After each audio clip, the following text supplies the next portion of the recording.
Fala pessoal, todos bem? Sejam todos muito bem-vindos, eu sou o William Godoy. Esse vídeo tem patrocínio da 1xBet, que é uma empresa bookmaker, que garante a vocês grandes ganhos e pagamentos rápidos. Nosso cupom promocional está aqui, que é Godoy1x. Para você se cadastrar é muito fácil, eu vou deixar o link na descrição do vídeo, também vou deixar no nosso comentário fixado para vocês acessarem por ali. A partir dali, acessou, baixou um xBet no celular de vocês, na hora de realizar o seu depósito, aí que é importante, você insere o nosso cupom Godoy1x para você pegar bônus em dobro. Aí, a partir dali, meu amigo, faça o seu palpite vencedor. Você pode aproveitar as decisões do Campeonato Estadual, tem Cruzeiro e Atlético, Nova Iguaçu e Flamengo, aproveite tudo aí na 1xBet e com o nosso cupom Godoy1x, fechado? Bom, galera, vamos lá, vamos para falar, o Flamengo acabou divulgando, né? A gente já havia falado na semana passada, né? Já sabíamos que o Flamengo já tinha arrecadado uma receita cerca de 1 bilhão e 300 milhões. O valor acabou, né, já estando um valor exato, então já temos todos os valores aqui. A gente está falando então por 1 bilhão 374 milhões. Vamos falar sobre esse balanço do Flamengo, né? O Flamengo ele acaba sempre divulgando isso aqui, ó, que é o relatório anual e demonstrações financeiras de 2023. São quase 82 páginas. A gente fiz aqui um resumo bacana para você e bacana pro seu amigo que torce para aquele outro time, que tá naquela resenha contigo, aí pergunta: de onde vem o dinheiro do Flamengo? Quando teu amigo fizer essa pergunta, você vai fazer o seguinte: você manda o link desse vídeo pra ele, pô.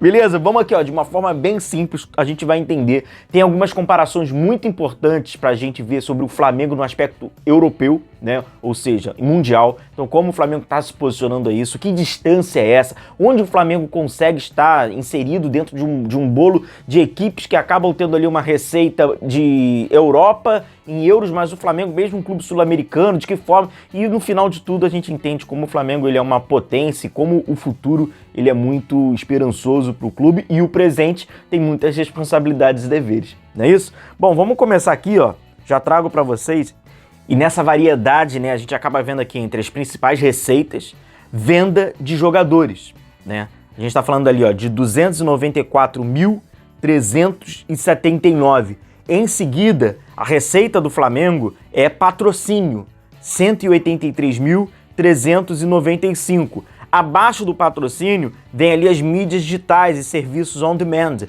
176 mil, né, 103. Abaixo das mídias digitais, né, vamos dizer assim, a quarta principal, entra como bilheteria.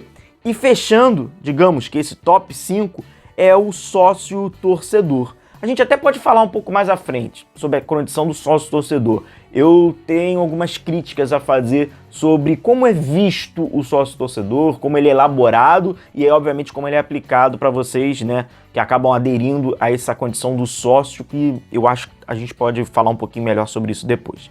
Isso aqui é muito interessante. Essa aqui são as receitas do Flamengo, né, separado, como a gente viu, em comparação a 2023. A gente vê uma estabilidade, né, a gente consegue ver uma estabilidade. A grande discrepância aqui foi na venda de jogadores, né, como a gente vê, ó, o sócio-torcedor de 2022 para 2023 tem ali uma mudança, né, de 17 mil. O patrocínio tem ali um crescimento gradativo, né, vamos lá, arredondando aqui, cerca de 34 mil. A bilheteria, 21 mil, mas a venda de jogadores ela é mais do que o dobro. A gente estava falando de 119 em 2022 e agora, para essa temporada, né, temporada passada, perdão, que a gente estava avaliando, 290. Então, assim, muito alto. Desses 294, galera, na receita do Flamengo, 208, se a gente fizer aqui, ó, um cálculo, é da venda entre dois atletas, Matheus França e João Gomes.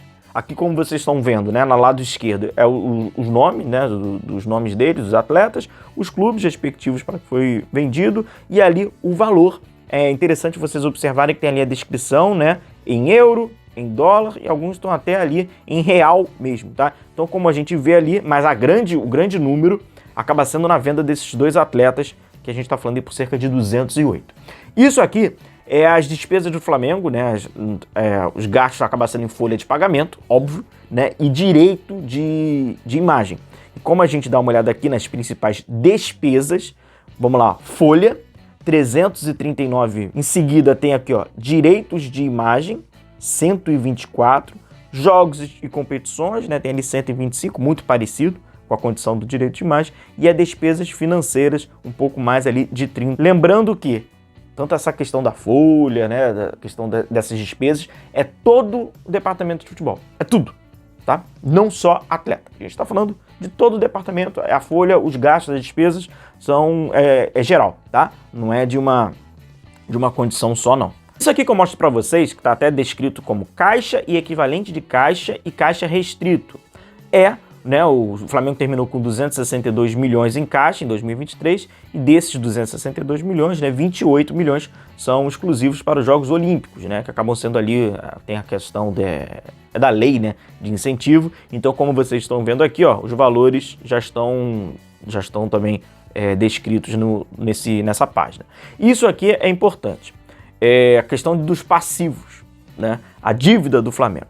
2022 e 2023. No gráfico, eles fizeram aqui dívida CP e dívida LP. E aí há uma distinção, né, de cores ali para vocês entenderem. Então, de 297 mil foi para 254 mil e de 383 mil de dívida LP, né, foi para 360 mil. E aí essas questões das dívidas, né, desses valores e tudo, tem também nesse gráfico, que aí vocês conseguem ver sobre contratação, dívida tributária, fornecedores, né, e como eles colocam também aqui como provisão de contingências. Vamos falar de comparação? Vamos chegar agora à comparação dos clubes europeus, que eu sei que é uma parte que vocês gostam e é muito curioso de fato, né? Você vê e dá bastante orgulho, convenhamos, né? Como torcedores rubro-negros, a gente vê o Flamengo inserido num âmbito em que a gente vai ver grandes potências do futebol mundial, grande esforço do futebol europeu, é claro que dá aquele orgulho, então vamos chegar para essa parte agora. Para você deixar o seu like, deixa a sua curtida. Não se esqueça, cara, de se inscrever no canal, confere aí se você está inscrito, confere as notificações, para a gente acompanhar diariamente as notícias, informações, análise e opinião sobre o nosso Flamengo, né? Então vamos agora para essa parte que eu sei que vocês gostam, que é a comparação entre Flamengo e clubes da Money League, receitas de Matchday. E aí, como vocês estão vendo lá, né, começa ali com o Barcelona, né, passa pelo Barça, PSG, Manchester United, pum, chegou lá no Flamengo, cara, ali com 48. Isso aqui a gente vai estar falando em milhões de euros, tá? Então o Flamengo tá ali na frente já do West Ham, do Newcastle, Napoli, da Itália. Então tá ali o Flamengo. O próximo é o Frankfurt, né? Isso. Chegar ali no Frankfurt, ó, a Juventus tá perto, hein? A Juventus tá perto. Então tá aí o Flamengo. Essa distribuição de receita recorrente do Flamengo, a gente vai estar falando de 79 milhões, tudo milhões de euros, tá? Broadcast, comercial, 71, e o Matchday, 48. Começamos aqui pelo Matchday, ou seja, né, pelo dia do jogo. Essa aqui é a comparação entre o Flamengo e os clubes da Money League, né, tem também receitas comerciais. Então, sobre a condição comercial, o Flamengo segue na frente do Napoli, segue na frente do West Ham, segue agora na frente do Olympique de Marseille e também na frente do Newcastle. E está pertinho da Inter de Milão. Olha lá, Inter de Milão 73, Flamengo 71, quem tá na frente e tal, tá um pouco à frente, né? É o Bayern de Munique, a gente tá falando de 419, né? É uma outra realidade. Vamos falar de broadcast. Vamos lá, na condição de broadcast, o Flamengo está comparado ali com as equipes, né? Money League, tá ali, ó. Flamengo com 79. Aqui já tem uma grande diferença, né? O Flamengo tem quase a metade, né, do último desse grupo, que é o Olympique de Marseille, que a gente está falando de 138. Mas aí tem uma condição óbvia na questão de broadcast, né, na condição de transmissão, nesse aspecto, sobre até a competição que você joga, né? Então, assim, isso aí já é um valor, já é mais complicado, mas de qualquer forma, mostra que o Flamengo tá ali também buscando e tá seguindo ali um bom caminho. Quem aparece na liderança, evidentemente, a gente está falando de Premier League, a gente está falando de futebol inglês, Manchester City, com 344 milhões.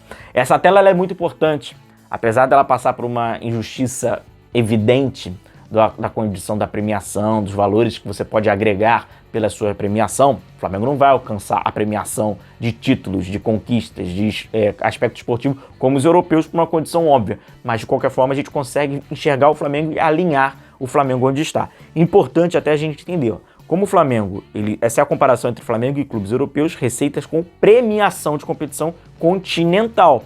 Claro que o Flamengo não vai conseguir ter a premiação da UEFA Champions League, evidente, né? A Copa Libertadores é bem diferente e tal, Recopa, né? Tudo isso é bem diferente. De qualquer forma, a gente vê, ó, o Flamengo em 2023, onde não conquistou, ele teve 5 milhões de euros. Em 2022, que ele conquistou, ele teve 23 milhões de euros. Claro que é praticamente a metade do que o Ajax consegue, 47 milhões de euros, e muito distante, obviamente, do Manchester City, que está numa outra praça e consegue, assim, 131 milhões de euros.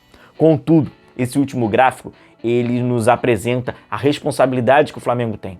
Esses números, eles são muito legais, esses números, eles dão orgulho, cara, para uma geração que a gente comprava jornal toda hora e via a dívida só crescendo, acabou o dinheiro, etc, etc. Isso nos dá orgulho. Em contrapartida, aumenta ainda mais a cobrança e a responsabilidade por um projeto esportivo, por um alinhamento, por uma mentalidade profissional, para que o Flamengo, né, isso é apenas o começo. Isso é apenas o começo. Se o Flamengo, da forma com que ainda tem muito que se trabalhar, e está inserido no futebol brasileiro, o futebol brasileiro ele é complicadíssimo, né, para se desenvolver. Se o Flamengo já fazer a sua parte, ele não vai mudar o futebol brasileiro. Mas se ele fizer a sua parte, se ele conseguir ter uma mentalidade, cara, ele conseguir ter um alinhamento de um projeto esportivo, vai estar mais próximo dos títulos, vai competir cada vez mais, e esses números eles vão crescer ainda mais. Não é isso? Então tá aí, galera. Um grande abraço a todos vocês. Deixa o seu like, deixa aí a curtida. Eu vou me despedindo de vocês. Tamo junto. Obrigado por essa força, por essa moral, por essa companhia. Se cuidem. Valeu!